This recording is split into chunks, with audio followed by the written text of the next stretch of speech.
Agora eu vou começar a falar sério para a gravação. Boa noite, pessoal. Pessoal que está aí assistindo ao vivo aqui no curso popular da Defensoria Pública de São Paulo. Esse projeto é incrível. Também os outros alunos que não estão vendo ao vivo, mas que depois assistirão esse vídeo nos canais, especialmente no YouTube, né? Quero dar uma boa noite, um bom dia para quem está vendo depois, uma boa tarde, enfim, uma boa madrugada. Sempre digo isso. Principalmente as pessoas que estão estudando de madrugada, elas ainda merecem o dobro, né, de sucesso, porque não é fácil.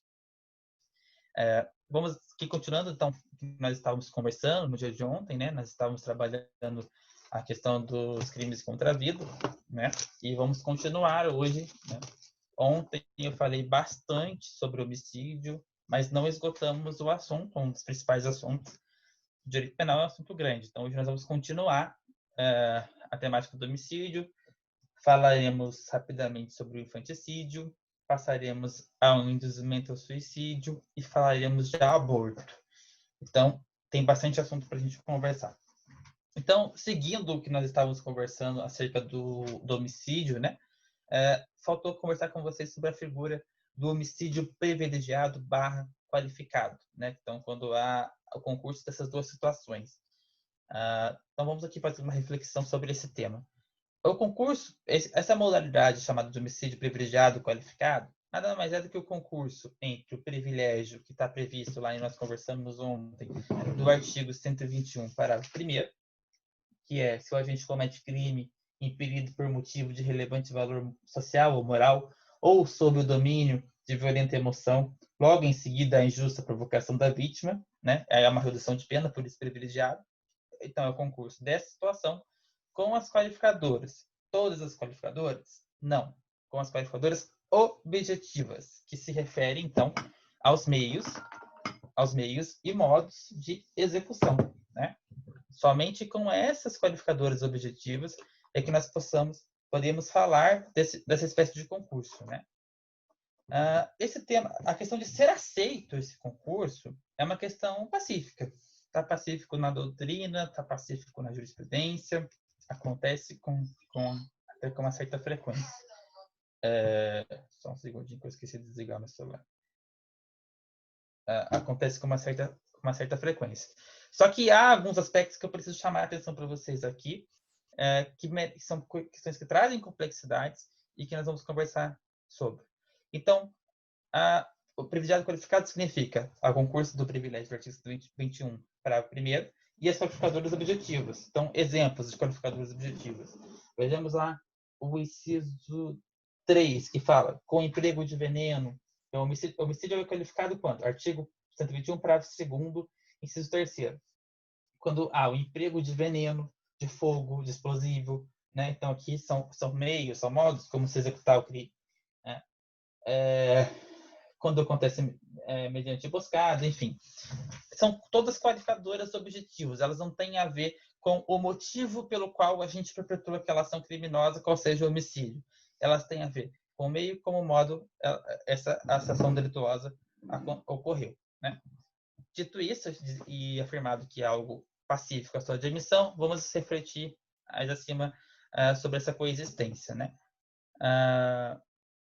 O fundamento dessa interpretação, como também é bastante pacífico, reside na questão que se prevalece as privilegiadoras subjetivas, então, prevalece,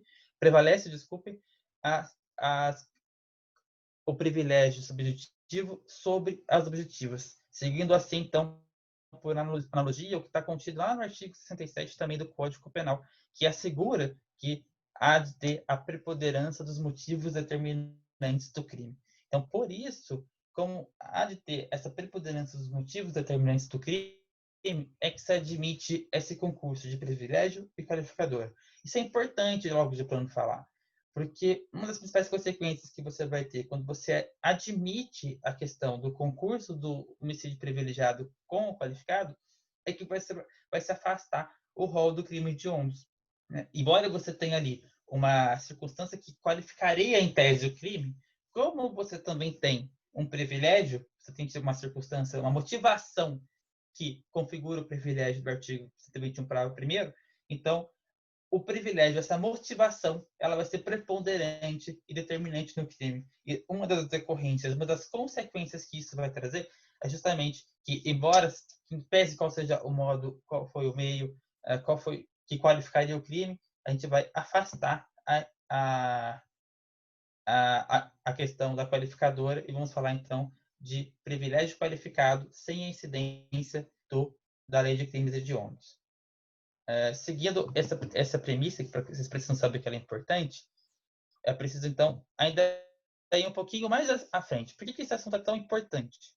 Como, em que pese a admissão desse privilégio, desse homicídio privilégio qualificado, seja algo pacífico, teoricamente que seja admitido tanto na doutrina da jurisprudência, é preciso que vocês se lembrem, né? Isso é importante na advocacia, mas também é importante na preparação do concurso público, isso é importante para as provas que vocês vão fazer e depois na prática como defensor público, é lembrar que nós estamos falando de crimes dolosos contra a vida. E quando estamos falando de crimes dolosos contra a vida, pela previsão constitucional, o julgamento, né, se dará pelo tribunal do júri, né? Então, devemos lembrar, né, que o tribunal do júri é formado por pessoas leigas, que não estudaram direito, né? Então, deixar claro, muito claro, essas diferenças, essas consequências que se tem, essa separação das coisas é muito importante também na prática, né? Então, deve ser levado sempre em consideração esses aspectos fundamentais na hora de reconhecer a configuração do homicídio privilegiado qualificado. Uma das coisas que deve ser observada é se examinar a possibilidade de alguém que esteja dominado por violenta emoção poder também arquitetar com lucidez formas mais gravosas. Tem correntes que falam dessa importância, que se não poderia... tem privilégio, tem qualificador e tem privilegiado. E a gente se afasta de um desde o crime. Tem pessoas no meio jurídico que falam que não. E se verificar, para além disso ainda, o exame da possibilidade que aquela pessoa que cometeu o crime por violenta emoção tenha tido tempo de arquitetar com lucidez formas mais gravosas. Então, por isso também qualificariam o crime. Eu, sinceramente, não concordo com isso, né? Eu acho que o que se entende por majoritário é o melhor, é o mais lúcido. Se você reconheceu que tem o privilégio para aquele crime ter sido cometido por motivo de relevante valor social ou moral ou sob o domínio de uma injusta provocação, é o que a gente estava conversando ontem da questão de ser imediato, de ser algo que tira o controle daquela pessoa e por isso ela responde com a prática do crime. Então, se você reconheceu que isso existiu, você não pode ficar tentando ainda pensar se aquela pessoa teve tempo, embora tivesse um motivo relevante, seja social, seja moral, embora tenha sido depois de uma injusta provocação da vítima, não é interessante, não concordo com a gente ainda ter que analisar se aquela pessoa teve tempo hábil para arquitetar uma forma mais cruel. Então, sei lá, imbuído do motivo de relevante logo, ou melhor, pegando aqui para pensando no exemplo.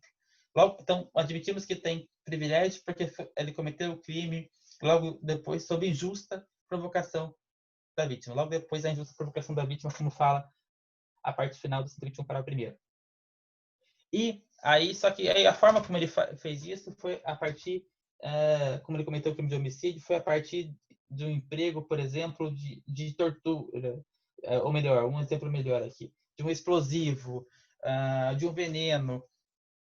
Bom, se a gente está admitindo que tem privilégio, porque foi logo injusto, logo depois, a uma injusta provocação da vítima, não faz sentido dizer que teve tempo dele arquitetar da forma do cometimento do crime ter sido uma forma mais cruel.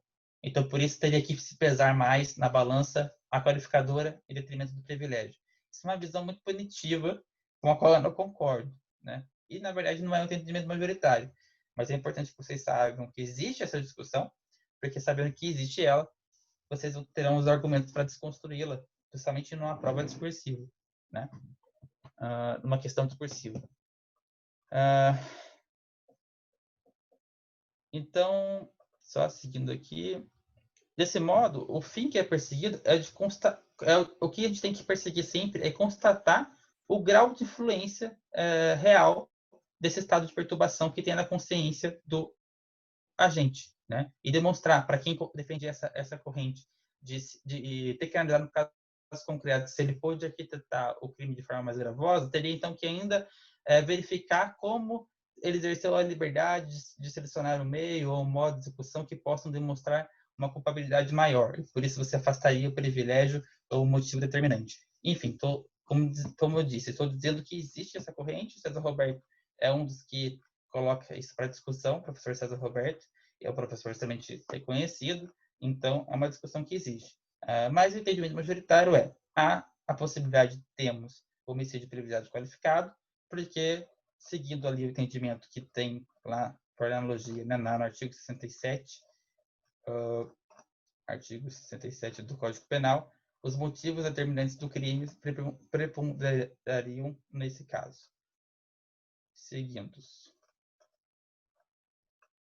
Só um segundo aqui que eu me perdi na minha colinha. Tá.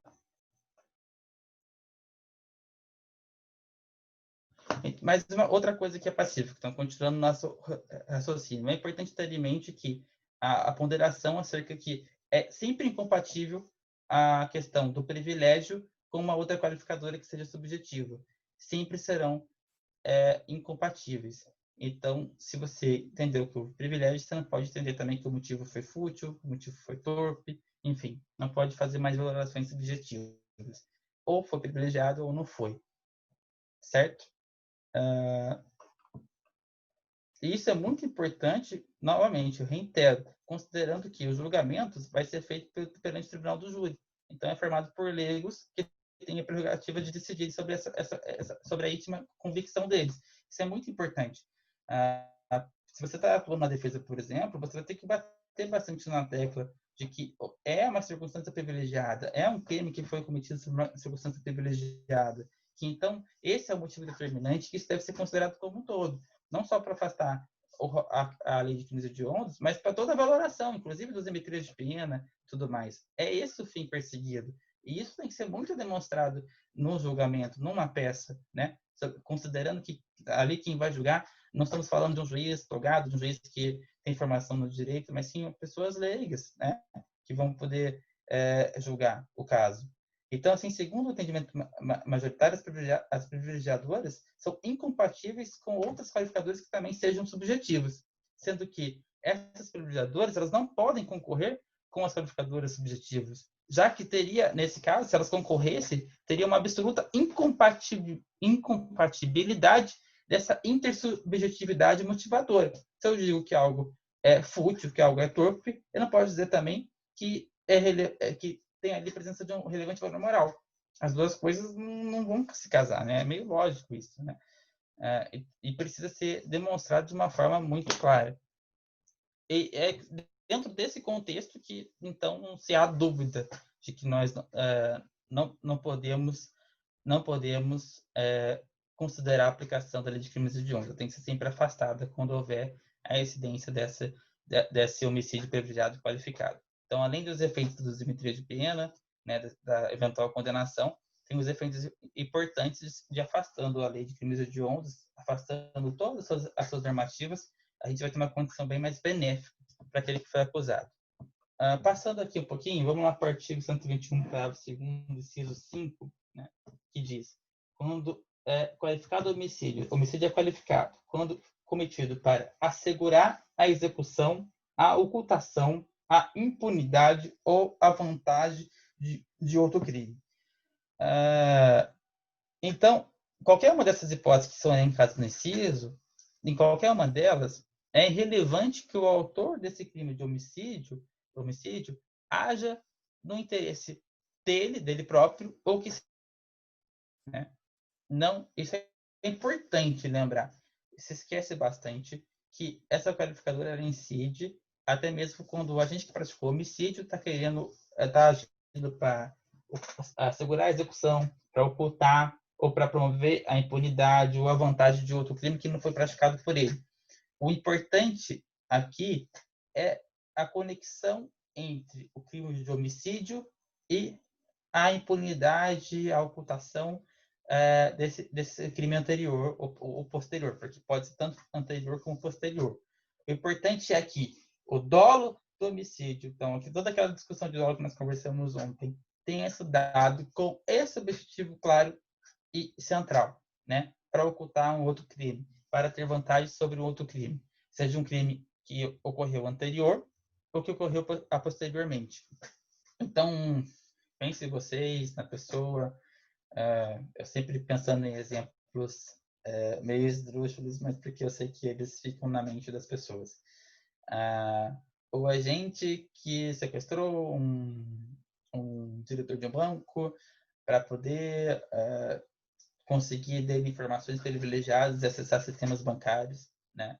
E aí ele sequestrou, foi lá, tirou as informações que ele precisava, claro, com todas aquelas circunstâncias que ocorreu esse crime, e depois entendeu que não dava para aquela pessoa continuar viva, afinal de contas ela saberia de muitas coisas, né? Saberia de como se daria o futuro roubo, inclusive porque seriam usadas informações que ela mesmo deu. E aí, esse agente que tem na mente praticar um crime de roubo, então, pensamos aqui o que aconteceu nesse caso que eu estou explicando, aconteceu por enquanto o sequestro somente, né? Não tem nem o roubo ainda, temos só o sequestro. O sequestro para extrair as informações necessárias para o roubo. E esse roubo, um evento futuro, né? Que ainda não aconteceu. Só que após extrair essas informações, o agente vê que não é mais seguro, do ponto de vista de ocultar aquele crime, que aquele gerente de banco que foi sequestrado, que passou as informações, continue vivo. Aí, só que talvez esse agente que quer realizar o roubo, tem como seu ônibus final realizar o roubo ao banco, ou, enfim, não necessariamente um roubo à mão armada, mas captar dados bancários, sigilosos, enfim, numa área mais de crimes cibernéticos, talvez ele próprio não tenha a coragem, né, não tenha a capacidade, os meios, enfim, para poder eliminar aquela pessoa que sabe muito, né, aquele gerente que sabe muito. E aí ele precisando eliminar esse que seria um obstáculo, lógico que aqui estou dando um exemplo assim bem absurdo. Ele contrata uma terceira pessoa para poder realizar, abre aspas, a, a eliminação, matar aquele que saberia muito daquele crime futuro. Veja que no meu exemplo se enquadra perfeitamente aqui no artigo 121, parágrafo 2º, 5, nessa qualificadora.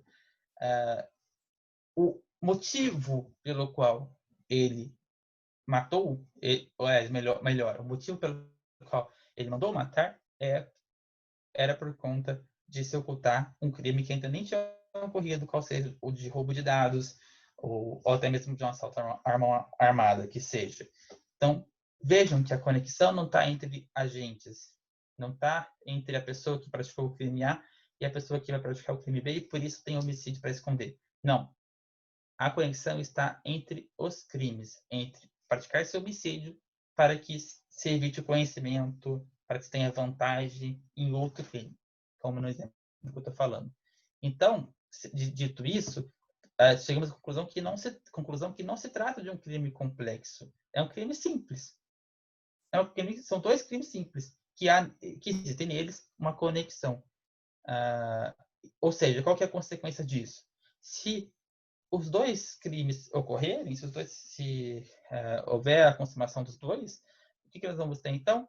O acúmulo material de penas. Então, vai se somar a pena do homicídio com a pena do eventual roubo que veio a se concluir, ou com uma eventual tentativa de roubo, que talvez possa não ter se consumado, mas, enfim, veio depois no futuro, ou veio antes.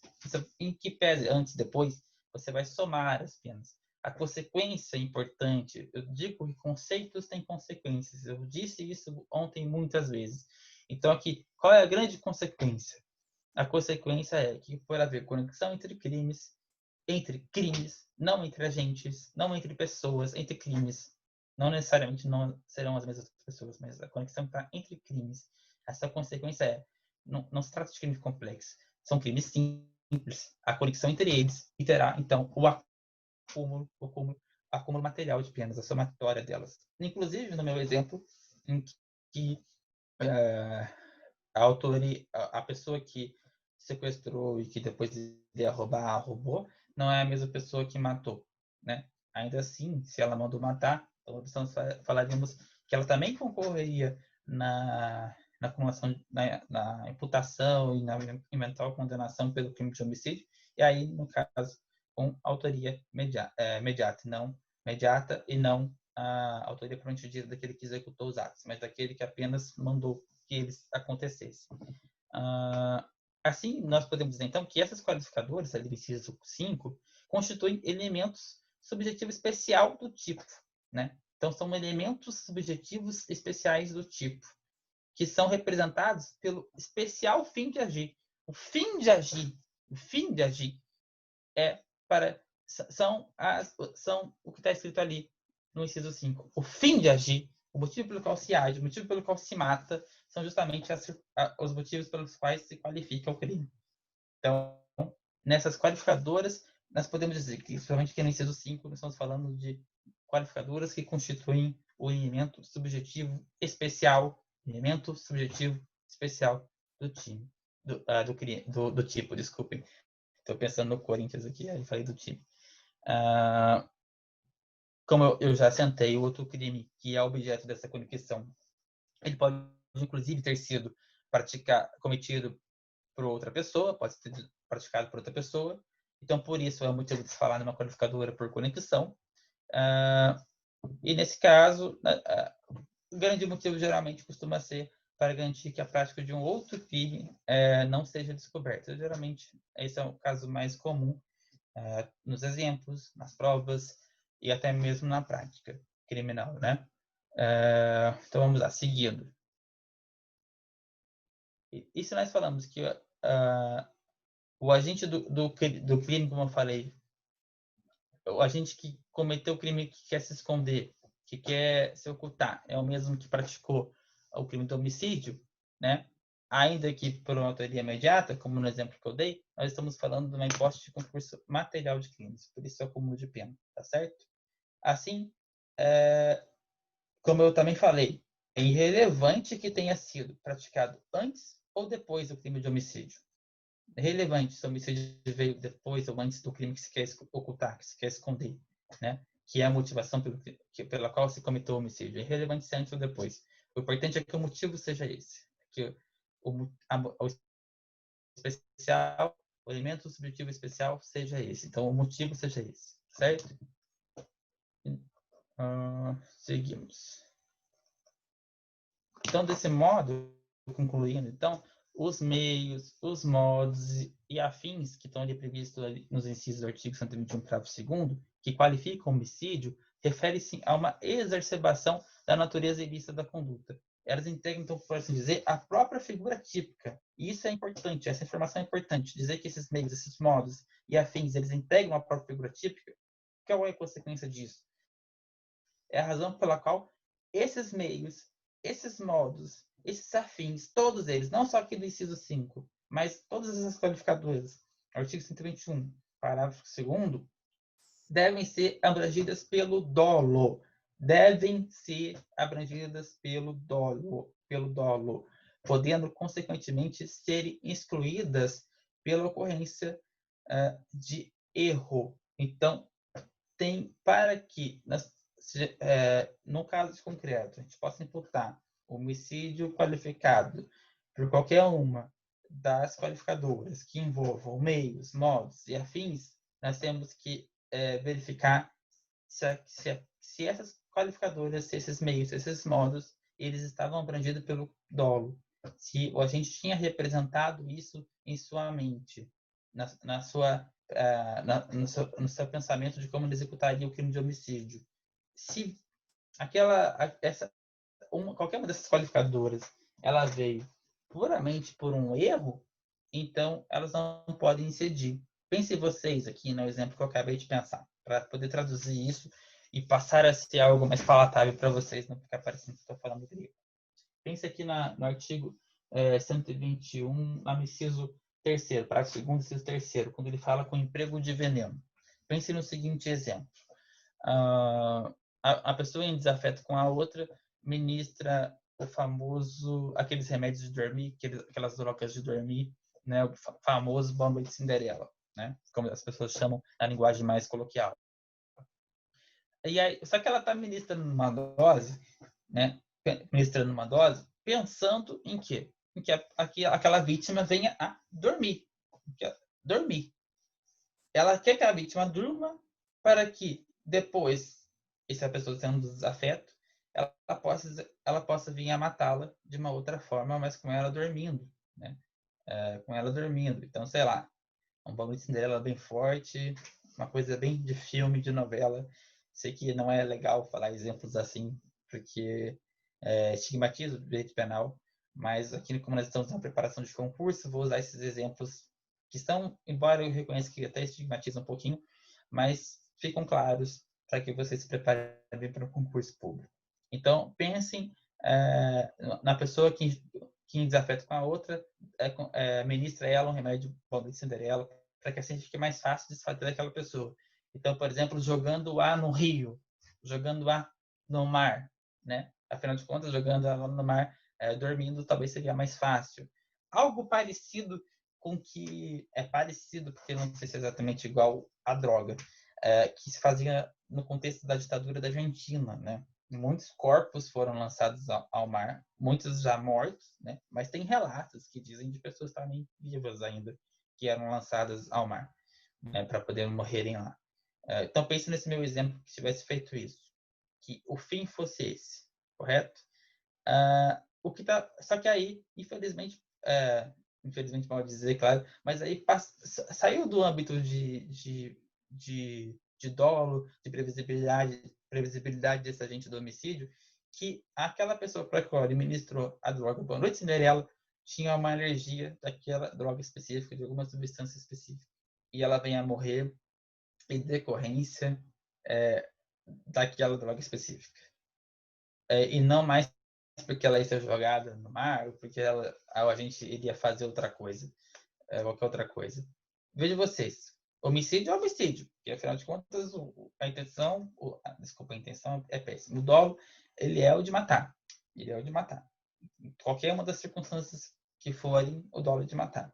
Mas matar com emprego de veneno ou não necessariamente são a mesma coisa, né? Aqui, no meu exemplo, o veneno, em tese, a droga era para a pessoa dormir. A morte viria depois de uma outra forma. Sei lá, com um tiro. Não precisa ser essa coisa extraordinária, cinematográfica, que eu falei de jogar água, mas com tiro, por exemplo, né? Só com a pessoa dormindo. Enfim.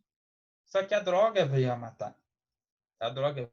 Contudo, o agente não imaginava e não sabia daquela alergia, não sabia que aquela droga teria o potencial de levar a sua vítima a óbito.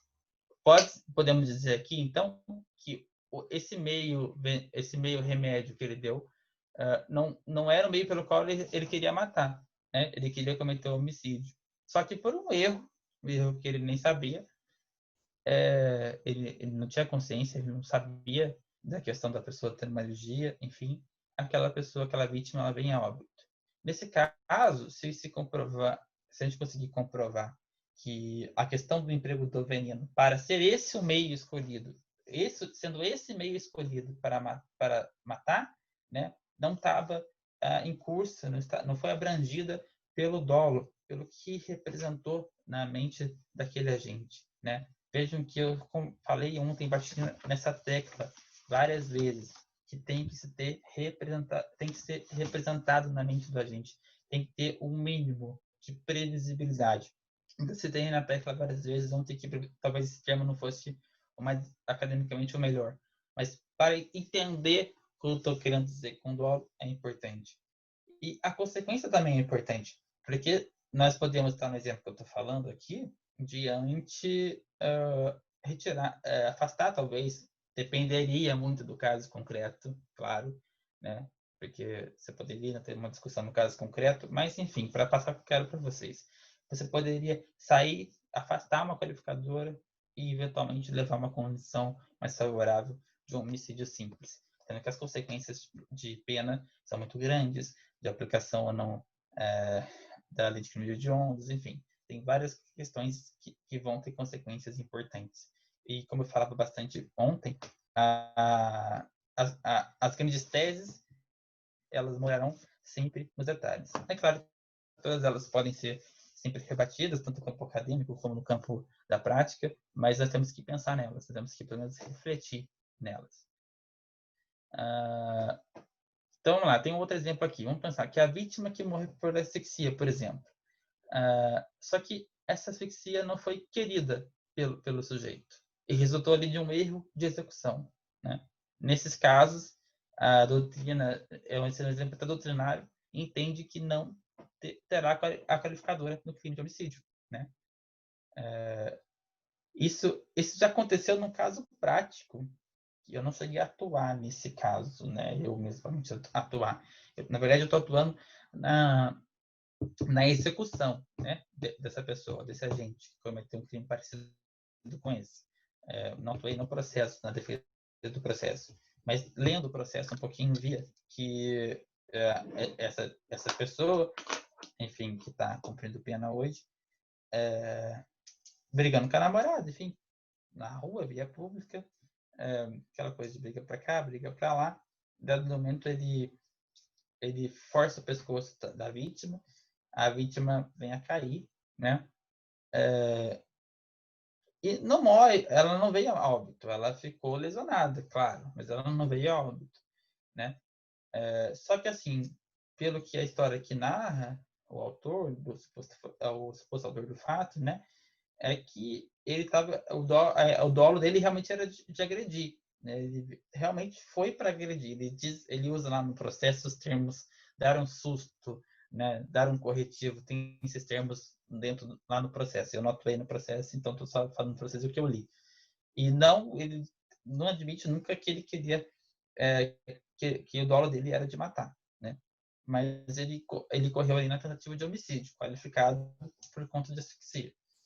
É preciso a sua tarefa enquanto advogado, enquanto defensor público, também na sua prova, quando tiver uma questão, é ver a historinha, né? Sempre brincava isso com meus alunos, é ver a historinha e ver se realmente esse meio, esse modo, matar por a asfixia, né? Com o emprego da asfixia, realmente passava, por exemplo, na mente daquele agente, né? Tem que estar abrangido pelo dolo, a qualificadora. Se não estiver, ela deve ser afastada. Um outro exemplo, na questão da surpresa, né? Então, se a gente for lá para o inciso que fala sobre a surpresa, o elemento surpresa, ACT, o agente que pratica o crime de homicídio, ele tem que ter consciência de que ele está utilizando do meio surpresa, do fator surpresa, do fator emboscada, para poder cometer o crime. Tem que estar passando pela mente dele, sobretudo no caso da surpresa. Veja, é só para vocês pensarem aqui comigo que isso vai fazer sentido.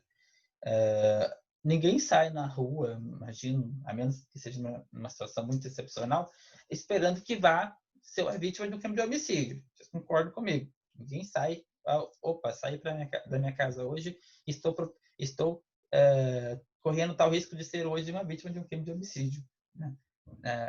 Então, surpresa sempre tem. Vocês concordam comigo? Ninguém acorda dizendo, opa, hoje eu vou morrer, hoje eu vou ser morto por alguém. Né? A surpresa ela é inerente, senão o crime não ocorreria. Se eu soubesse que eu ia falecer quando eu saísse da minha casa no dia tal, eu não sairia da minha casa no dia tal. Isso é bastante lógico. Então, para que o elemento, a qualificadora surpresa possa ser considerada no curso de uma acusação, no curso de um processo, uma condenação, é preciso que o agente tenha consciência, abrangido no seu dolo, abrangido na sua consciência, e ele ter total convicção de que ele vai se valer do elemento surpresa para poder executar o crime de homicídio. Do contrário, se a surpresa veio muito mais por culpa da própria vítima do que do agente que perpetrou o crime de homicídio, então a gente tem que também afastar essa qualificadora. Isso é muito importante, gente, que fazendo parênteses rapidinho. Quando a gente vai trabalhar a parte especial do Código Penal, a gente tem que saber esses detalhes que vêm da jurisprudência, mas que também estão na legislação, né? E vocês vejam que nada está dissociado. Não basta apenas... Eu quero dizer o seguinte, não basta ler o artigo 121, parágrafo 2º, todos os incisos, saber que existem aqueles incisos. Saber que esses incisos existem é uma coisa que uma pessoa que sabe ler, né? Então, seu concorrente que sabe ler, ele vai ler, ele vai saber, né? A questão é como instrumentalizar isso. E o meu desafio aqui, como professor de vocês, de Direito Penal, parte especial, falando de crimes contra a vida, mas quando for falar de outro rol de crimes, é sempre fazer com que vocês pensem nas alternativas que, com base na própria lei, com base na jurisprudência, com base na melhor doutrina, que vocês podem cotejar no caso concreto. Né? E vejam, quando eu estou falando de casos concretos, não é só na prática da advocacia, ou quando vocês forem e serão defensores públicos. As provas, sejam elas objetivas ou discursivas, elas querem que você demonstre cada vez mais que sabem cotejar toda essa carga normativa.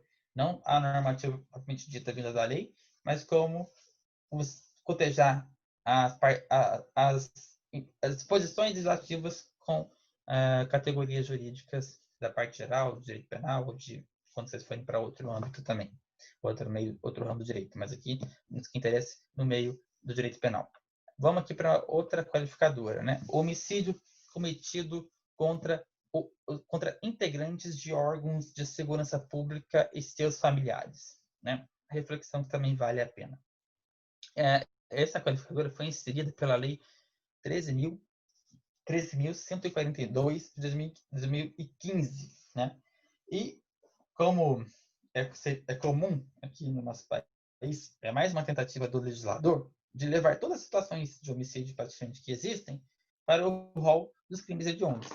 Nosso rol de crimes hediondos é bem grande, na realidade. Ele já é grande. E cada vez mais o legislador tenta levar mais e mais para o rol de crimes hediondos. Isso é uma coisa importante a pensarmos, né? Afinal de contas, as consequências de progressão de pena, enfim, as consequências para o encarceramento, de se levar tudo para o rol do crimes hediondos, são consequências muito consideráveis e que nós temos que levar em conta sempre. Só que, vejam vocês que essa norma ela tem um caráter também bastante simbólico, de você dizer, opa, é um homicídio qualificado, é mais gravoso, é hediondo, se é contra a força policial, né? Força de segurança de modo amplo, não necessariamente só policial.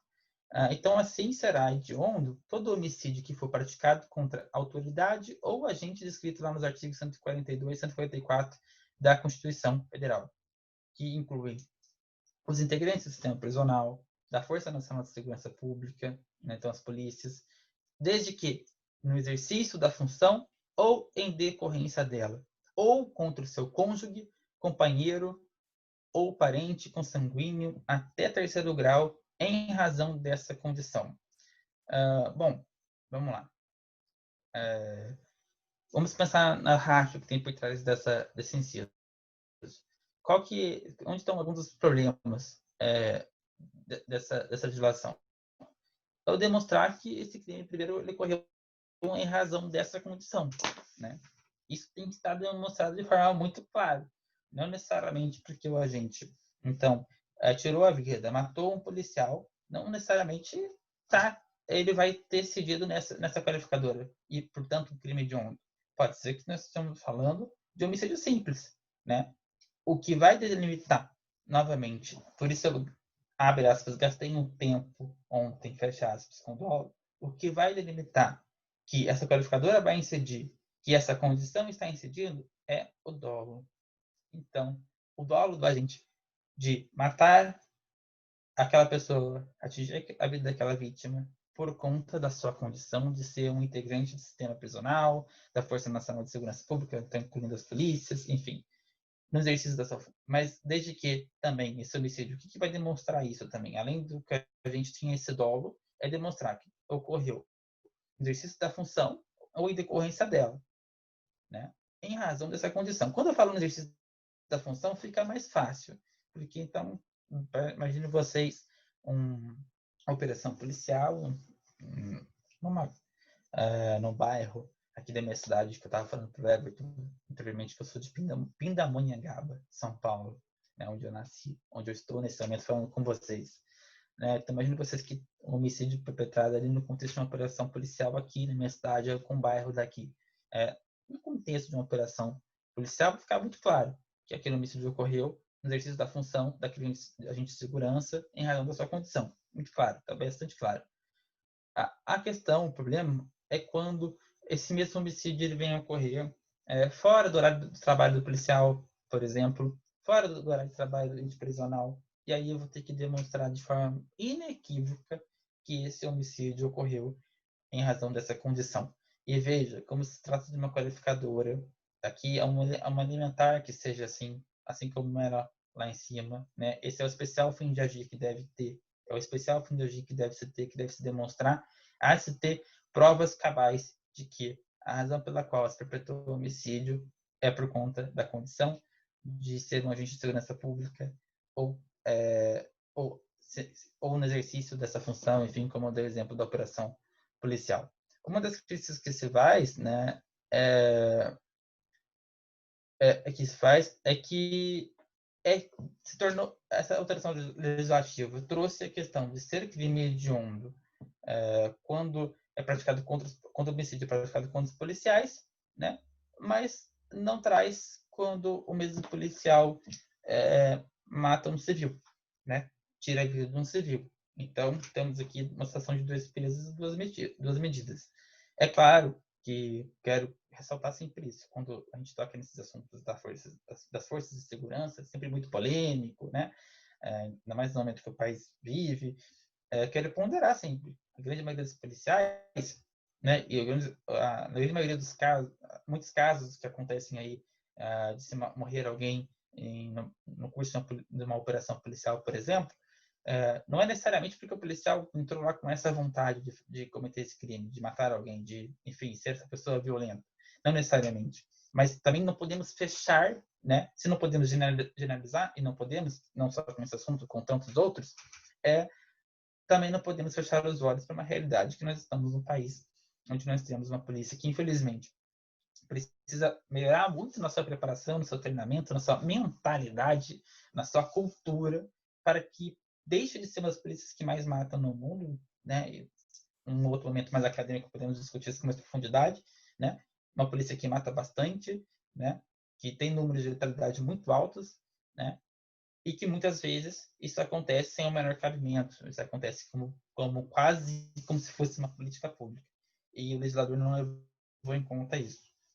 Já que ele resolveu que ele ia criar mais uma hipótese de hediondo, embora, claro, numa mentalidade mais garantista, mais liberal, enfim, de pensar o direito penal, a gente não acredita que sempre criar novos tipos penais, novas agravantes, novos crimes hediondos, enfim, novas categorias jurídicas punitivas vão resolver o problema.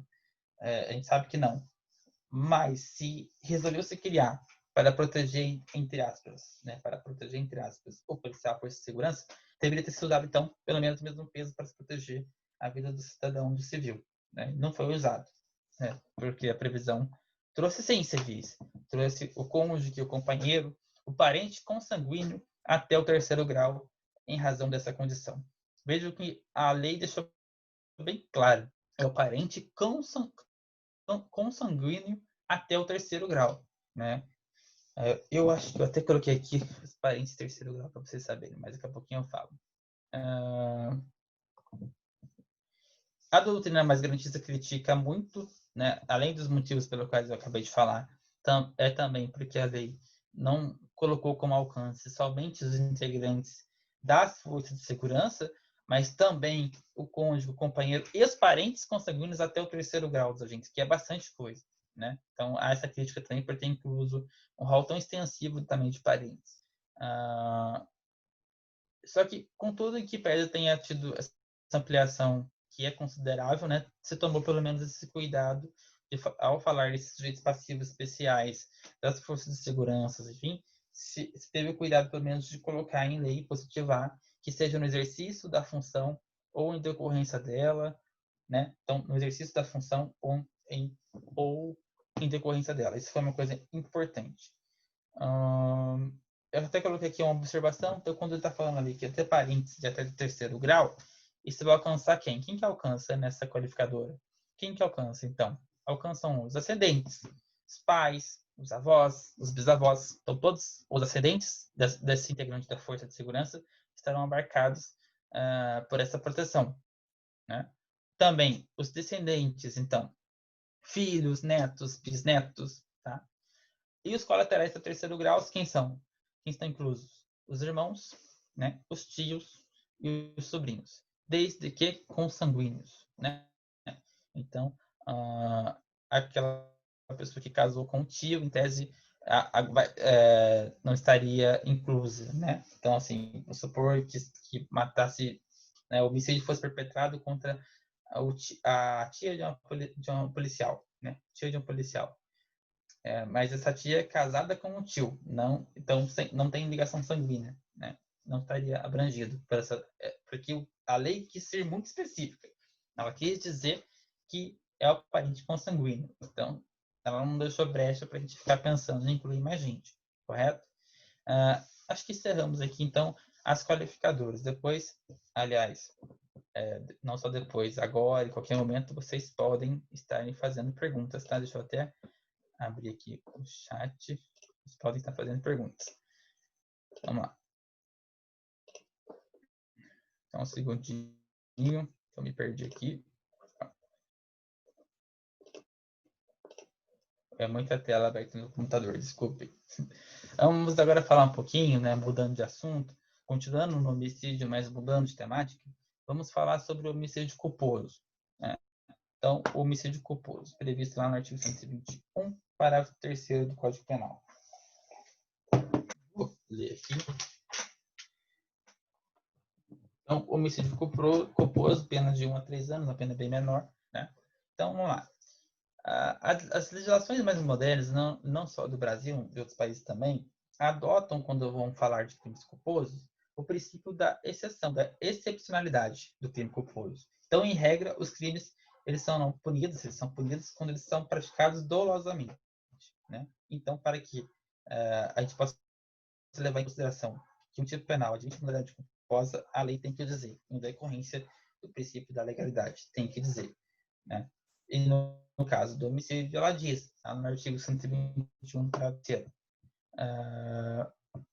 Só que é bem sucinto também, né? Porque a lei só diz, se o homicídio é culposo, pena de 1 a 3 anos, ponto final. Não explicou mais nada. Então é preciso ler também esse artigo em conjunto com o artigo 18, inciso 2º do Código Penal, que vai falar quando o crime é culposo. Ele diz, o crime é culposo quando o agente deu causa ao resultado por uma imprudência, negligência ou imperícia. Então, o nosso legislador quis ser bastante específico, né? Ele quis dizer negligência por imprudência, por negligência ou por imperícia.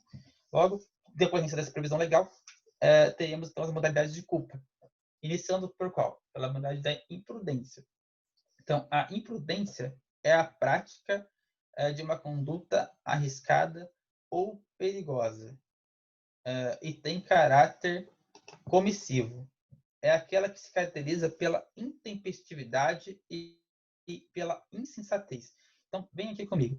Né? Quando eu estou falando de imprudência, da modalidade de culpa por conta da imprudência, decorrente da imprudência, eu estou falando de uma conduta arriscada ou perigosa. Aqui, na imprudência, ou a gente fez algo. Na imprudência, ou a gente fez algo e decorrência dele ter tomado uma atitude, decorrência dele ter feito algo, é que nós temos a infração a um dever de cuidado, né? A um dever de cuidado, enfim, e que dessa infração virá um crime, um consequente crime. Então, exemplo, o motorista que dirige bêbado, né? Esse é o exemplo mais comum. Ele tem ali os seus efeitos, né? Os seus reflexos, a sua capacidade de perceber espaço, de atenção, enfim, diminuídos. Então, por conta, ele está agindo imprudente, com imprudência, está agindo com imprudência. E ele fez algo. Ele não estaria na condição de estar sendo imprudente se não tivesse tomado uma bebida, tomado álcool, né? Correto? A segunda modalidade de culpa, a negligência, né? A negligência, ao contrário, é um deixar de fazer algo. é a falta de preocupação, é a indiferença. Em suma, quando a gente não faz, ele não faz o que deveria ser feito. Então, o exemplo tradicional. Um bom exemplo também, aqui que acontece bastante, né, em muitas cidades do nosso país.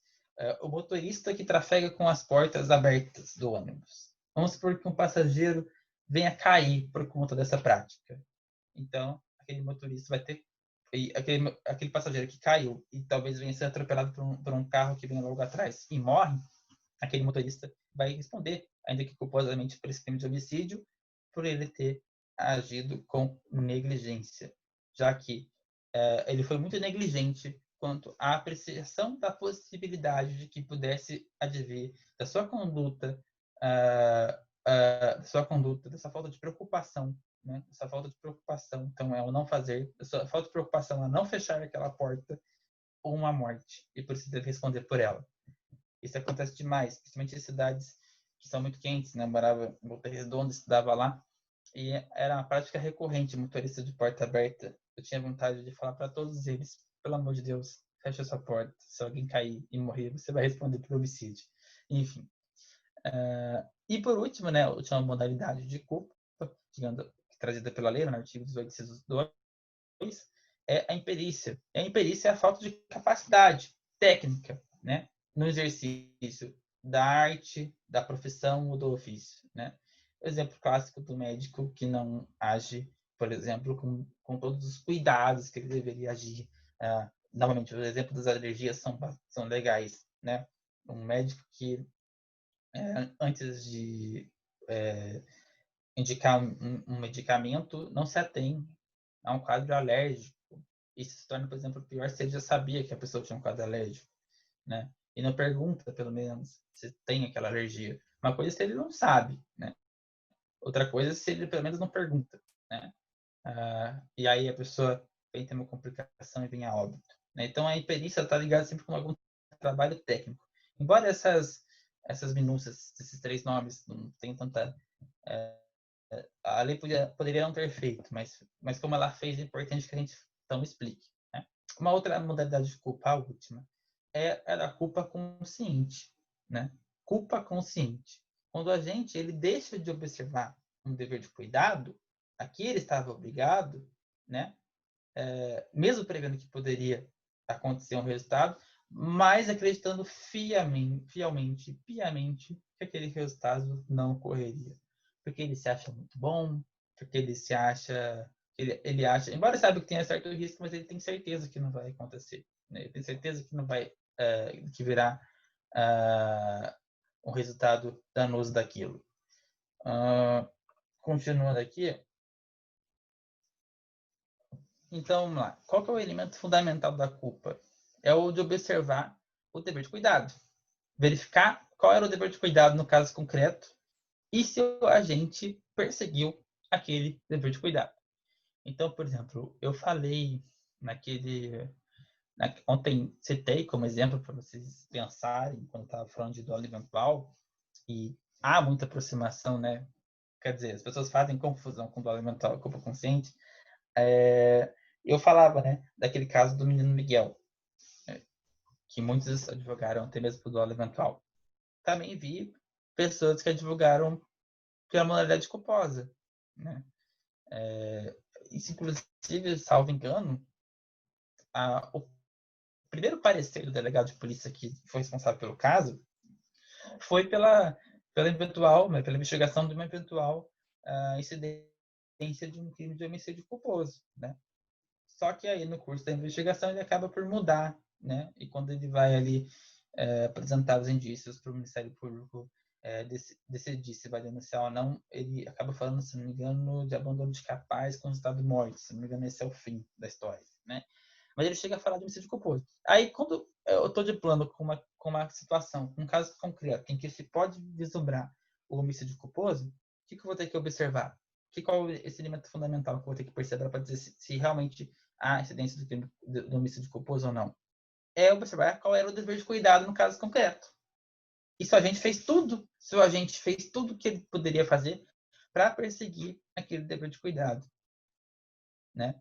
E só vai poder se imputar um crime caso ele não tenha realizado esse dever de cuidado. Então, identificar qual é o dever de cuidado, como que é essa posição de garantidor, seja esse dever de cuidado na posição de um garantidor é, geral, né? Então todos têm o dever de tomar cuidado para não ter lesões à vida de qualquer pessoa, né? Nós temos todo esse dever, um dever geral de cuidado, ou seja, no dever de cuidado, de garantia, advindo de uma situação anterior, né?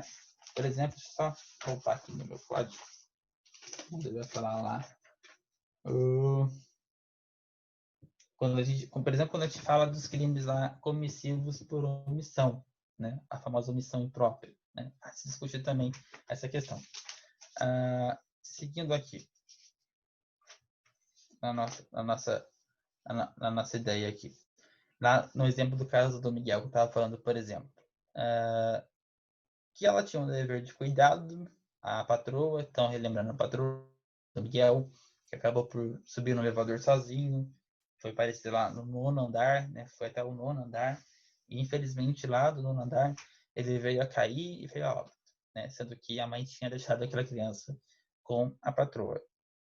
É preciso entender que ela, realmente, ali no caso concreto, ela tinha o dever de cuidar da criança, que foi colocado pela mãe do garoto, né? Indaga-se. O agente o perseguiu? Essa é uma indagação que se faz, né? Então, para quem advogou pela hipótese do homicídio culposo, essas são as perguntas a serem feitas e depois a serem respondidas, né? Sem perder de vista a questão que eu falei ontem, de uma mínima previsibilidade, né? E para mim o que complicava lá a situação são elementos que somente a perícia trouxe, né? Por exemplo, a questão de que a criança, quando chegou no andar, teve que passar por uma porta corta-fogo, que só entrou naquela porta-fogo, conseguiu entrar naquele ambiente, porque a porta estava com a maçaneta quebrada, enfim, são questões que a gente fica difícil de dizer que estavam no âmbito de previsibilidade da gente. Até mesmo na culpa, né, tem que ser um dever de cuidado, né, que qualquer um naquela condição poderia suportar, né? Qualquer outra pessoa naquela condição poderia suportar. Então, que qualquer pessoa, por exemplo, nesse caso do Miguel, para quem advogava na questão do homicídio culposo, de ter sido esse crime ocorrido, como imaginar essa pergunta, pensarmos nessa pergunta? Qualquer pessoa na posição dela, claro, sabe que precisa cuidar da criança. A gente sabe que criança não para um segundo. Mas qualquer pessoa na posição dela saberia que naquele 9º andar, onde a criança acabou parando, tinha uma porta que não estava arrumada, que estava aberta, tinha uma grade que não estava como deveria estar, tinha um buraco que não deveria, onde deveria estar. Enfim, tudo isso é de se pensar. Vejam vocês, ressalto de novo, principalmente porque eu não sei se as pessoas que estão aqui agora estavam na aula que eu dei ontem. Não estou fazendo aqui a defesa cega do caso, que é extremamente repugnante e que reflete o contexto social. Nós vemos todos os problemas sociais que nós vemos, a desigualdade, enfim, foi uma coisa terrível que aconteceu e é reflexo do país que vivemos. Mas aqui trazendo para as reflexões dogmáticas, é importante pensar. É importante pensar. Não cairmos na tentação de ser muito fácil de dizer que tudo é doloso, que tudo é dolo eventual, que tudo é homicídio culposo. Enfim, tem que se fazer as perguntas. Você pode estar chegando numa conclusão A ou B, dizer que foi homicídio doloso com dolo eventual, dizer que foi homicídio culposo, como foi a ideia inicial do delegado. Mas eu preciso pensar se essas perguntas todas nós devemos fazer a cada uma das categorias jurídicas, e é isso que eu estou mostrando para vocês, a categoria jurídica, as perguntas a se fazer, e correlacionar isso com um caso concreto para ver se isso se aplica de modo mais adequado. Porque no final das contas, na prova de vocês do concurso público da defensoria, ou na vida de vocês, na prática, que seja como defensor, como advogado, é isso que vocês vão ter que fazer o tempo todo. Verificar categorias jurídicas, olhando elas no caso concreto e perceber se todas as perguntas que se deve fazer para aplicar a categoria jurídica A ou B estão respondidas e se adequam nas circunstâncias do caso concreto, né? É isso que irá delimitar a imputação do crime, né? A imputação correta do crime, né? Seguimos.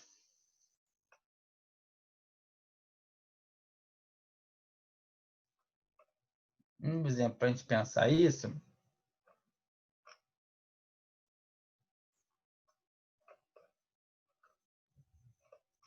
Para esse ponto, né?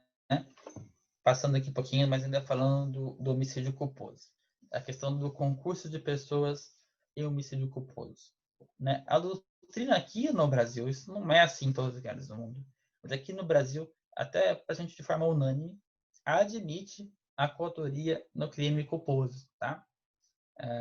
Ela rechaça a participação, mas ela admite a coautoria. Por quê? Explicando. Não só a doutrina, mas a jurisprudência entende que pode existir um vínculo subjetivo na realização da conduta que é voluntária. Então, por exemplo, a pessoa que está dirigindo um carro numa via pública, ou acho que eu estou pensando aqui com vocês rapidinho.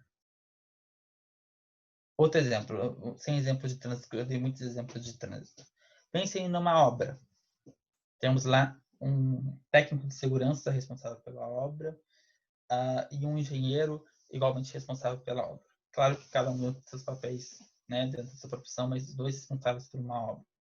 E aí, ambos entendem que não precisava, em determinado ponto da obra, usar determinado equipamento de segurança.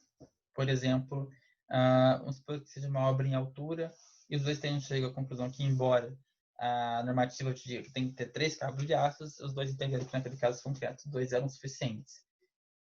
Pode existir um vínculo subjetivo, então, o que a doutrina entende? Que pode existir um vínculo subjetivo na realização dessa conduta que é voluntária. Qual é a conduta voluntária no caso concreto?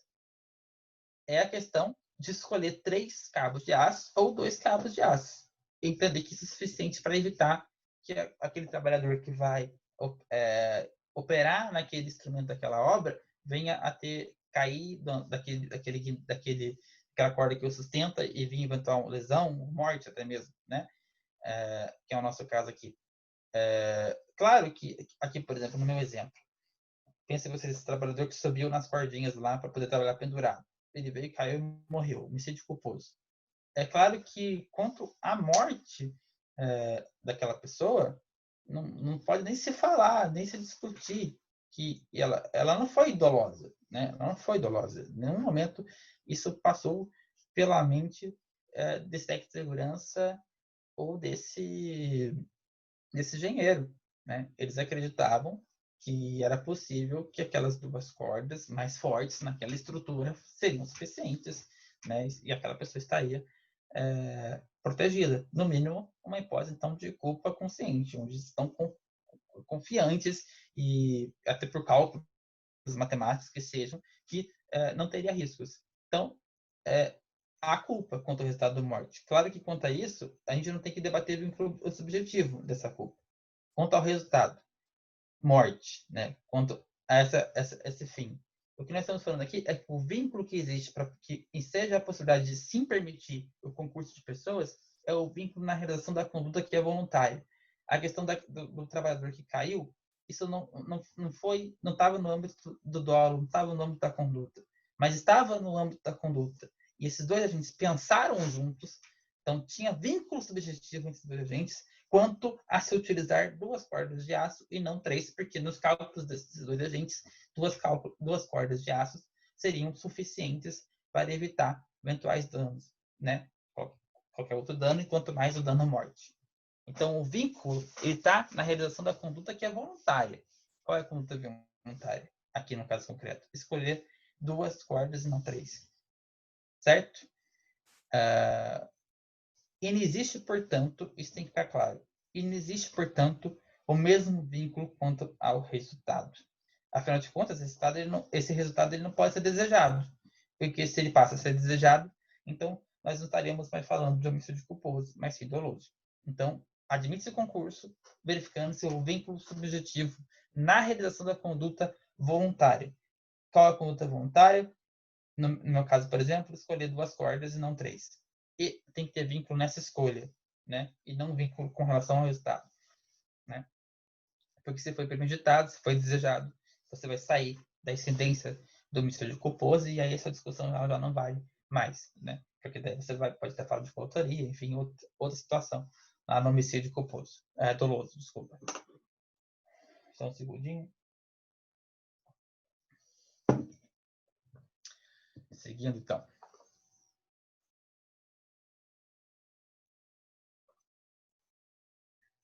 Passando, então, terminando a questão do homicídio, finalizamos depois de muito discutir, vamos passar para o crime de induzimento ao suicídio. Eu vou até abrir aqui só um segundo, porque houve uma alteração legislativa bem recente. Então, crime de induzimento ao suicídio. Previsão lá do artigo 122 do Código Penal. Superamos o homicídio, falamos sobre tudo que tinha do homicídio, quer dizer, falamos pelo menos sobre a grande maioria dos aspectos, e espero que tenha ajudado vocês bastante nos estudos. Passamos então agora à análise do artigo 122 do crime de induzimento ao suicídio, como era conhecido. A primeira coisa a dizer, o crime de induzimento ao suicídio, ele mudou até mesmo de nomenclatura. Por quê?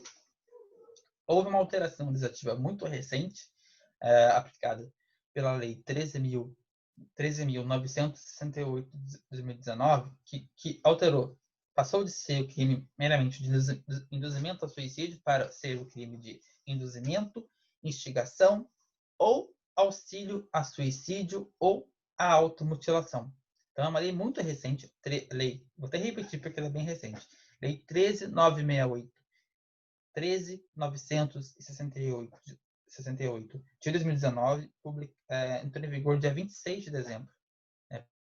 Entrou em vigor cada 26 de dezembro, alguma coisa assim, bem no finalzinho ali do ano.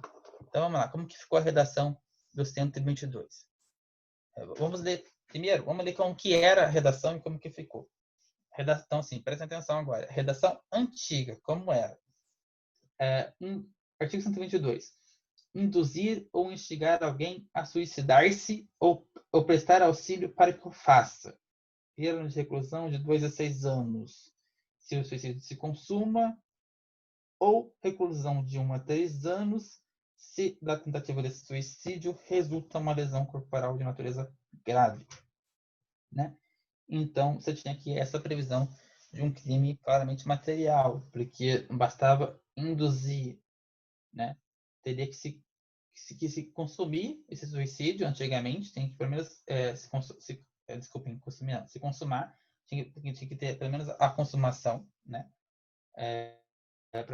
Para que pudesse configurar o crime, então no crime de resultado material, ou no mínimo, com uma pena menor, se dessa tentativa do suicídio perpetrada na prática, após o induzimento, tivesse, então, o resultado lesão corporal de natureza grave, você tinha uma pena ali de 1 a 3 anos.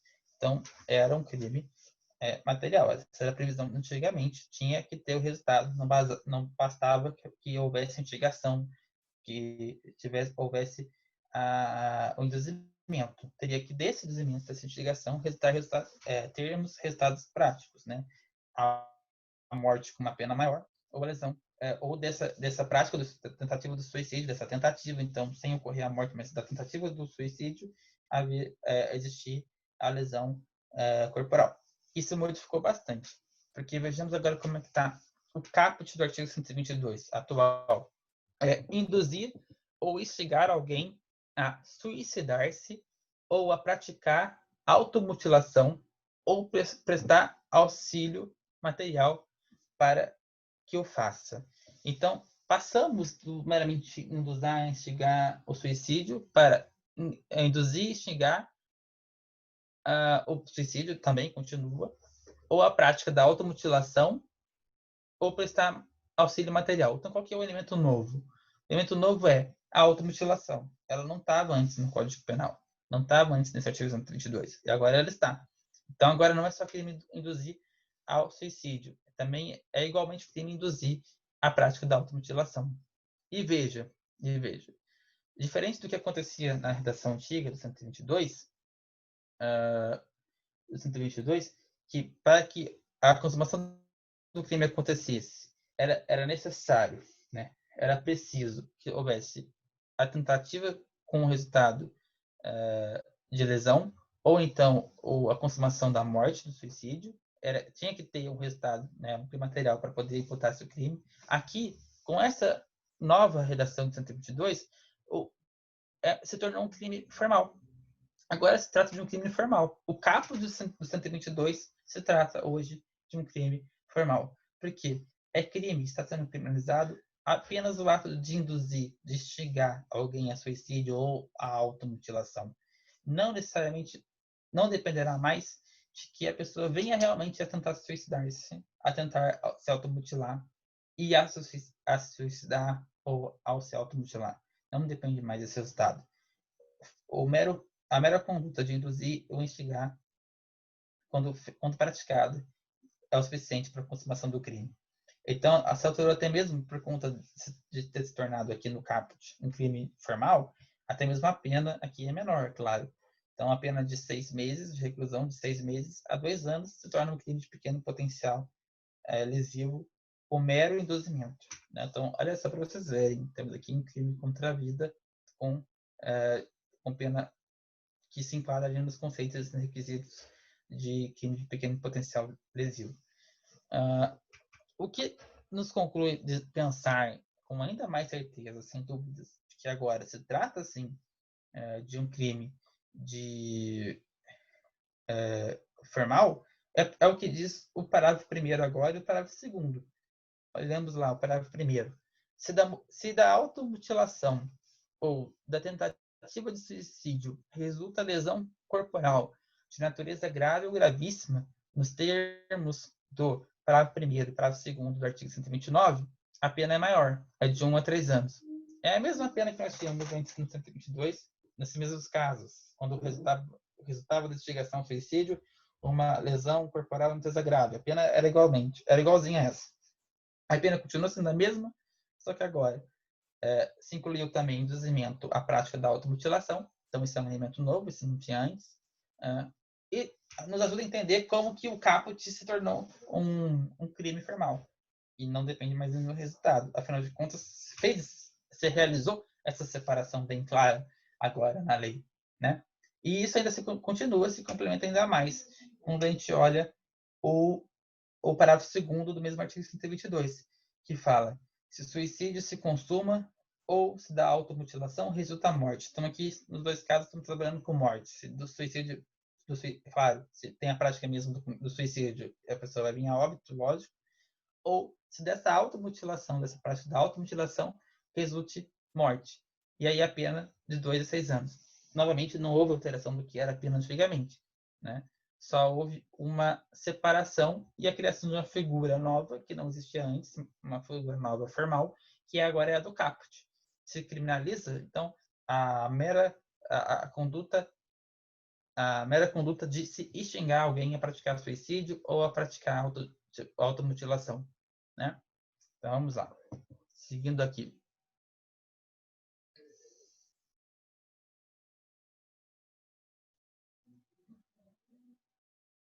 Seguimos, só um minutinho. Então, assim nós podemos dizer, né, que a rigor o crime é instigar, induzir ou auxiliar alguém a praticar a conduta ou condutas desejadas, sem qualquer resultado. É essa a nova descrição do caput, né? E aí a pena abaixo de 6 meses a 2 anos. E aí a gente deslocou isso que eu falei, enfim. E foi por terra um pouquinho também aquela teoria que você tinha antes, na antiga redação do Tipo Penal, que o resultado morte ou lesão corporal grave constituía antigamente uma condição objetiva de punibilidade do crime de participação em suicídio, né? Só que isso caiu, né? Caiu porque agora nós temos a questão da previsão do caput de um crime formal, onde a mera instigação, independente do resultado, vai ser considerada crime. Tá bem? Vou fazer uma observação aqui. o sujeito ativo desse crime pode ser qualquer pessoa, claro. Contudo, é indispensável que esse sujeito ativo, ele tenha a capacidade, claro, de induzir, instigar ou auxiliar a colocação em prática da vontade de alguém de suicidar-se ou de automutilar. Então, também tem que ter essa capacidade de realizar isso, né? O sujeito passivo, isso também não mudou o que era antigamente, será a pessoa que pode ser induzida, instigada ou auxiliada a suicidar-se ou automutilar-se. Então, pode ser qualquer pessoa, claro, mas é necessário que essa pessoa, esse sujeito passivo, essa vítima, ela possa entender o significado da sua ação, né? E de determinar isso de acordo com esse entendimento, com esse significado que ela compreende, né? Isso é um requisito indispensável, a capacidade de discernimento. Porque se não ocorrer, né, essa capacidade de discernimento, ocorre aquilo que a doutrina já advogava antes, a jurisprudência também, que era a incidência do crime de homicídio, né? Quando a vítima não tem capacidade de discernir ante aquela investigação, antes já se entendia, por uma análise doutrinária jurisprudencial, que estaríamos diante do crime de homicídio, não mais de induzimento. Isso que é um entendimento que se tinha meio bastante pacífico, veio aqui com a previsão da própria lei, do parágrafo 7º do artigo 122, uma previsão que antigamente não existia. Então, conforme diz o parágrafo 7º do artigo 122, se o crime de que trata o parágrafo 2º, então, a morte ou automutilação é cometido contra menor de 14 anos ou contra quem não tem o necessário discernimento para a prática do ato, ou que, por qualquer outra causa, não pode oferecer resistência, responde o agente pelo crime de homicídio, nos termos do artigo 121, com todas as categorias de direitos que nós conversamos exaustivamente. Também uma coisa importante que a lei aqui vem trazer um parâmetro de idade também, né, de 14 anos. Claro que esse parâmetro é importante de idade, mas ele não é o único, né? Aqui está falando contra quem não tem o necessário discernimento para a prática do ato. Embora ele esteja falando aqui que a questão de se colocar 14 anos é para se presumir essa incapacidade de discernimento.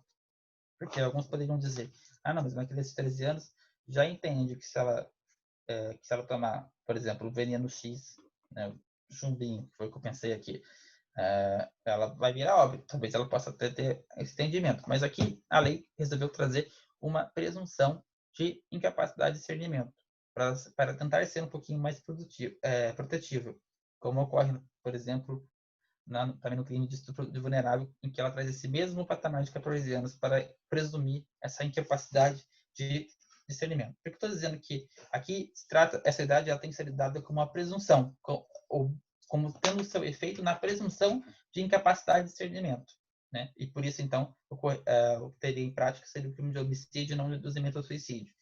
Por quê? Se for uma pessoa que tem uma idade inferior a isso, não pense vocês uma criança de 8 anos chegada a suicidar-se, né?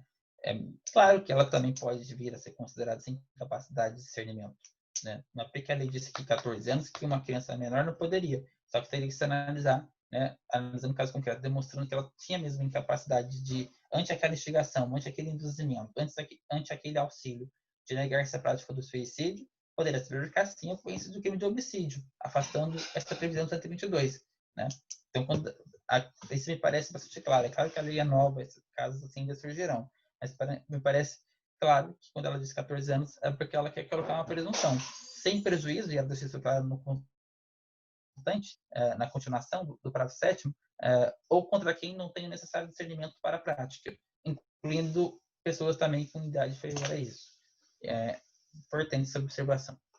O parágrafo 3º do 122, trazido pela nova legislação, que não existia antes, vai dizer: a pena é duplicada se o crime é praticado por motivo egoístico, torpe ou fútil. Então, trazendo aquelas ideias que nós temos no homicídio, que nós já conversamos. Esses dois: se a vítima é menor ou tem diminuída por qualquer causa sua capacidade de resistência.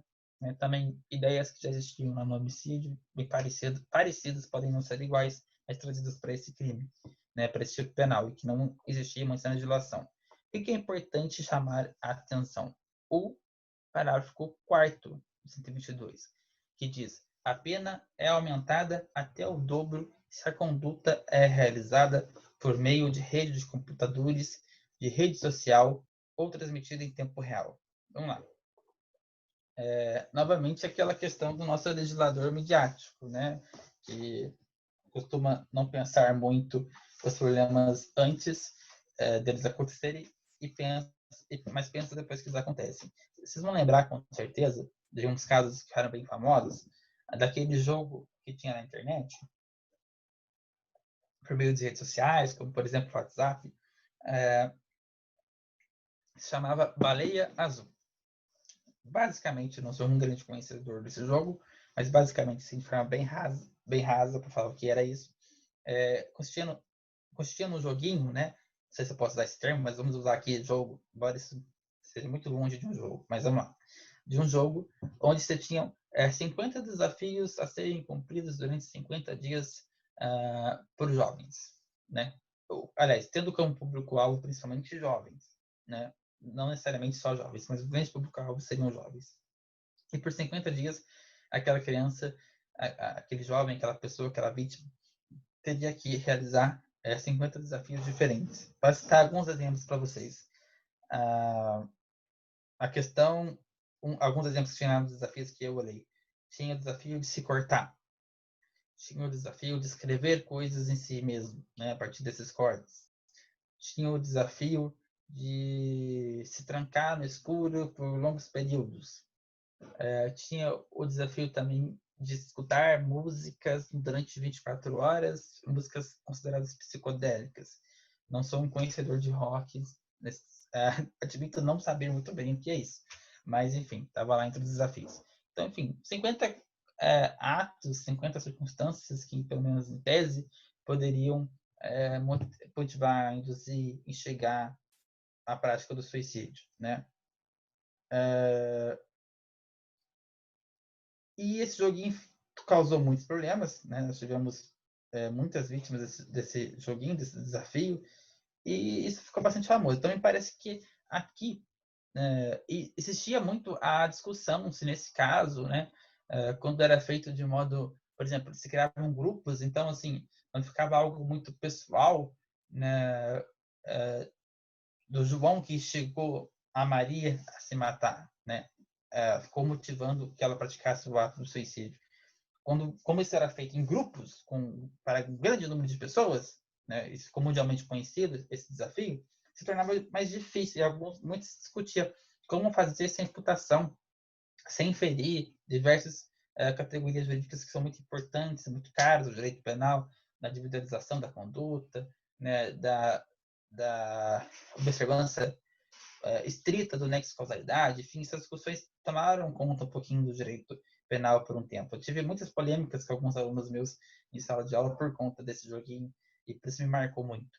Então, me parece que esse parágrafo 4º do 122 é uma resposta, claramente, a isso, a esses jogos de internet, da rede mundial de computadores, enfim, por meios de ampla divulgação, que nós temos cada vez mais na sociedade, que podem aumentar o número de pessoas que recebem aquela informação.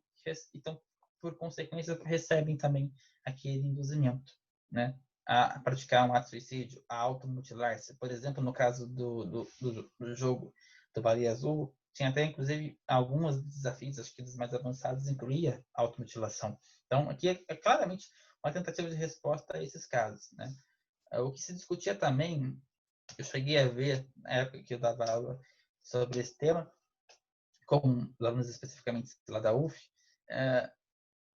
a questão de imputação de empresas que administravam jogos não necessariamente iguais ao Baleia Azul, mas parecidos com esse jogo do Baleia Azul, que também tinham como fim levar a pessoa ali a um estado de tristeza muito grande e ela via cometer seu próprio suicídio, né? Havia a discussão como se lidar com esses casos e que tem uma empresa por trás disso.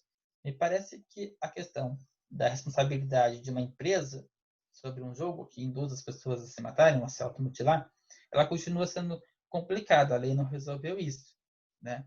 E ela não resolveu isso porque não é necessariamente um problema de tipificação, né? É uma discussão muito maior. Nós temos que fazer no Brasil sobre autoria, sobre responsabilidade penal subjetiva como objetiva, como lidar com isso nos casos em que há uma pessoa jurídica e não uma pessoa física, sendo que a grande maioria dos institutos jurídicos foram feitos ao longo da história pensados para uma pessoa física. Enfim, são desafios que existem grandes lá para quem gosta de direito econômico-financeiro, direito penal econômico-financeiro, se discute muito lá, né? Mas é uma discussão que é feita nesse âmbito de pesquisa, mas que também pode ser trazida, por exemplo, para a previsão legislativa do crime de induzimento ao suicídio, né? Se essa discussão ela já era bastante importante antes dessa alteração da lei, desse detalhamento maior que agora existe, se torna ainda mais atual agora com essa nova previsão que a lei 13.968 trouxe, né, ao 122, incluindo o parágrafo 4º lá, o artigo, né, dizendo então que a pena ela é maior, então é o dobro da pena, se ela for realizada por meio da rede, se a conduta de induzir, de instigar, seja ao suicídio ou à automutilação, seja realizada por meio de redes de computadores, né, rede social, e deve deixar bem claro, rede social ou ainda transmitida em tempo real. Então, assim, muito detalhista. E aí traz problemas para a gente enfrentar quando isso é praticado numa lógica empresarial, como existe, com jogos, como eu falei. E no caso do Baleia Azul, ainda mais interessante, porque para a pessoa participar do desafio, você tinha que fazer uma solicitação a um administrador, né? E esse administrador tinha que te autorizar a participar do jogo. Então, parece que até nesse caso era mais simples você chegar ao sujeito ativo. A questão é quando você pode vir a ter por trás uma pessoa jurídica. E aí a discussão ela é muito maior, né? Claro que é uma discussão acadêmica, mas sabemos que é importante fazer essas ponderações. Passemos, então, né? Acho que falamos sobre tudo que estava no 122. Vamos para o 123. Só um segundinho.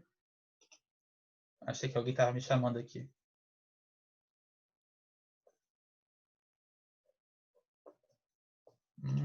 Seguimos. Então, lá, infanticídio. Artigo 123 do Código Penal. Professor, Oi. Teve uma pergunta do David Magno no chat. Por isso que piscou? Se eu... Professor, boa noite. Desculpa incomodar, mas a pergunta foi a seguinte. Qual juiz seria competente para apreciar esse crime de automutilação? Que assim, em tese ele está na categoria de crimes contra a vida, mas, ao meu ver, ele não é exatamente... Ele é contra a vida, mas ele não é tão ofensivo quanto os demais crimes. Aí eu queria saber se o senhor pode tirar essa dúvida. Olha, vamos lá. Agora nós temos algumas mudanças também legislativas, né? Como eu estava falando para vocês, agora o caput ele passou a ser um crime formal, né? Eu ponderei isso. Então, deixa eu voltar aqui no meu código penal. O que acontece? Eu admito para vocês que meu código não está atualizado e eu tenho que ir na lei mesmo aqui na internet. Só um segundo. Tentando achar 122 caput. No caso do caput, induzir ou instigar alguém a suicidar-se ou a praticar automutilação, então só a prática agora do crime formal, porque aqui o que é crime no caput agora, com essa nova redação, é o induzir, o instigar. Não depende mais do resultado, né? Então aqui não me parece ser competência do tribunal do júri, né? Porque aqui não é doloso contra a vida. Tá, o fim último seria a morte, mas o que vai consumar o crime aqui é apenas instigar. Então, se não aconteceu nada, se a pessoa só tentou instigar, induzir e não aconteceu o resultado de morte, para mim se afasta a competência do tribunal do júri, né? Claro que acho que não temos julgamento sobre isso, mas fazendo a interpretação da lei nova, dessa introdução nova, não consigo chegar aqui na hipótese do caput, a gente possa falar de tribunal do júri, né?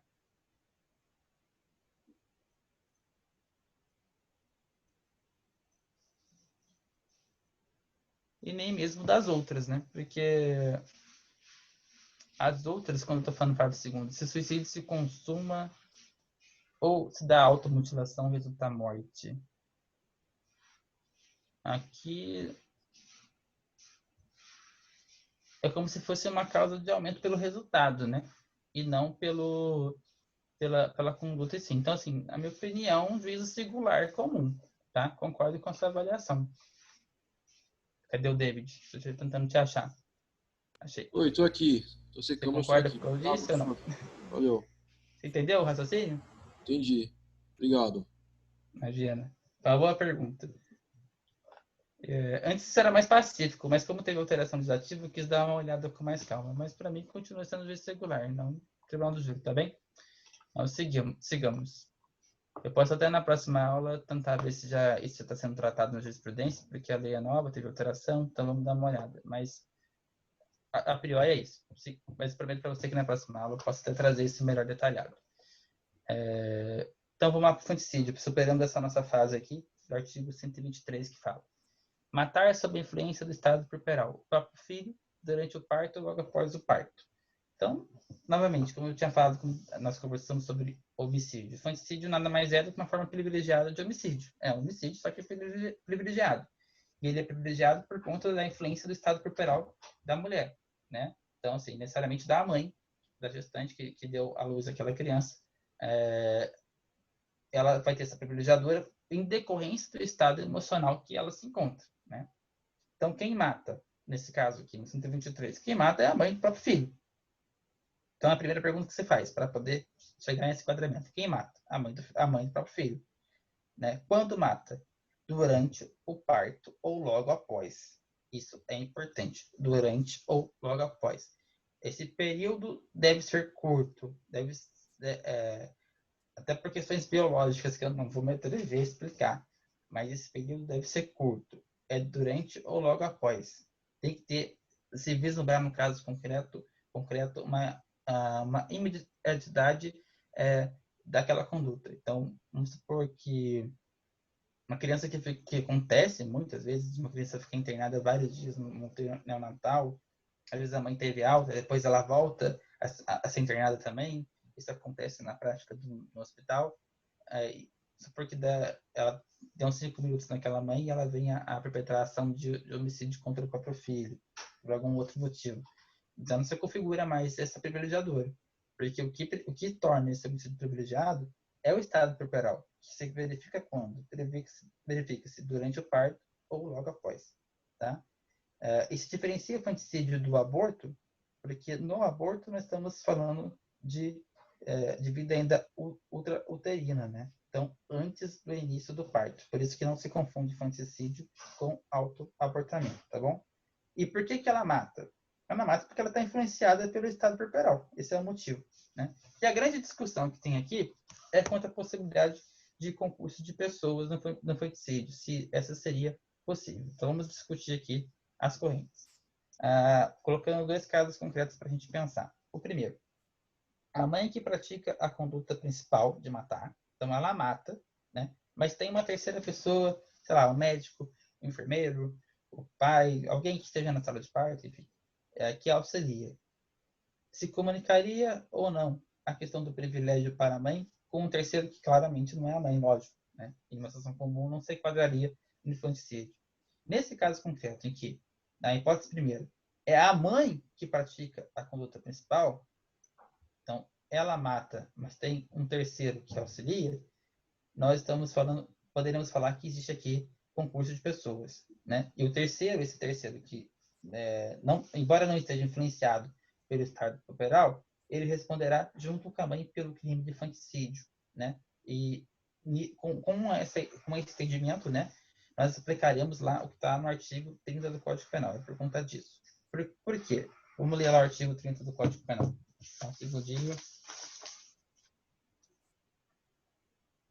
O artigo 30 do Código Penal diz: não se comunicam as circunstâncias e as condições de caráter pessoal, salvo quando elementares do crime. Então, em regra, não se comunicam as circunstâncias e condições de caráter pessoal. E aqui é uma circunstância de caráter pessoal, claramente. Qual seja o estado puerperal. Né? Nada mais pessoal do que isso, o estado puerperal de uma mãe, que durante ou logo após o parto está influenciado. Né? Salvo quando são elementares do crime. Então, é pacífico que todo o caput do 123, então, matar sob a influência do estado puerperal, o próprio filho durante o parto ou logo após, são questões elementares do crime. São elementares do crime. Tudo aqui é elementar. O matar, sob influência do estado corporal, o próprio filho, durante o parto, ou logo após, tudo é elementar. Né? Só que aqui, por conta disso, dessa previsão do artigo 30, é que quando a mãe mata e o terceiro apenas auxilia, nós podemos falar que se aplica o concurso de crimes estendendo o privilégio tanto para a mãe, tanto como a forma privilegiada, tanto para a mãe como para o terceiro que auxiliou. Tranquilo de entender, né? Não tem muita dúvida. Mas agora tem a segunda hipótese. Quando o terceiro que pratica a conduta principal, qual seja a conduta de matar. Então, ele mata, né? Ele mata. Só que a mãe, influenciada pelo estado puerperal que ela está ali, ela se encontra, seja ele durante ou logo após o parto, ela auxilia. Então, aqui se inverteram os papéis. Quem matou foi o terceiro. E a mãe só auxiliou. Aí há duas hipóteses. Né? A primeira hipótese. Quando a conduta principal é da mãe, não há problemas, como eu falei. Né? Agora, quando a conduta principal do terceiro, vai ter uma controvérsia muito grande. Com três correntes. A primeira diz que ambos vão responder por homicídio. Né? A segunda corrente diz que ambos respondem por infanticídio, como ocorre na primeira hipótese. E a terceira corrente diz que o terceiro responde por homicídio e a mãe por infanticídio. Aí nós iremos fazer uma análise, na minha opinião, ela tem que ser uma análise casuística. Né? Até o César Roberto também advoga para isso, tem que ser uma análise casuística. Né? Na advocacia, a gente vai procurar a melhor tese para o cliente, claro. Até porque há argumentos sólidos para qualquer uma das três hipóteses. Mas, assim, para uma prova de concurso, como é o caso de vocês, na minha opinião, é preciso realizar uma análise casuística. Se esse terceiro ele premeditou se aproveitar do estado corporal da mãe para ter o auxílio dela para perpetrar a prática do homicídio, então, se foi premeditado se aproveitar dessa circunstância,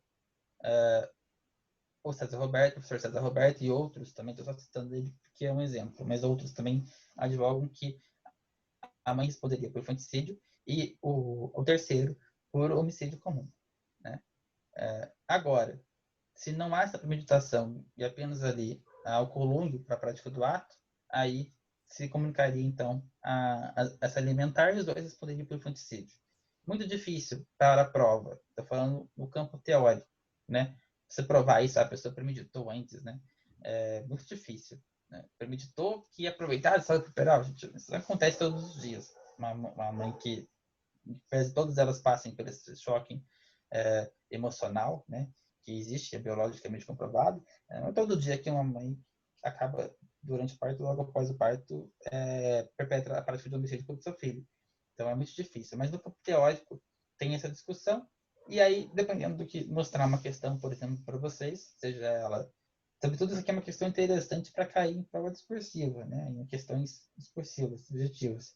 É preciso que você demonstre esse conhecimento, explicar o fundamento de se comunicar por conta de constituir tudo aqui no infanticídio elementar, né? Então, na hipótese 1 em que a mãe mata e o terceiro só auxilia, isso é pacífico por conta disso, na forma do artigo 30, né? Enquanto que na hipótese 2 pode ser casuístico, não é que é casuístico, pode ser casuístico, como alguns advogam, como o professor César Roberto. Se a gente consegue verificar de plano que o terceiro premeditou, né, se aproveitar daquele estado da mãe para praticar o homicídio, e aí acabou por ter o auxílio dela, né, nós poderíamos falar de homicídio para o terceiro e para infanticídio para a mãe, não se comunicando, então, o concurso no 123, né, do infanticídio, concurso de infanticídio, no infanticídio, no crime de infanticídio.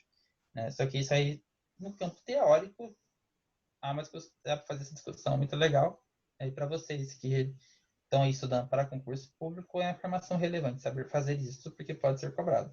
No campo prático, muito difícil, você teria que ter prova que a pessoa premeditou, enfim.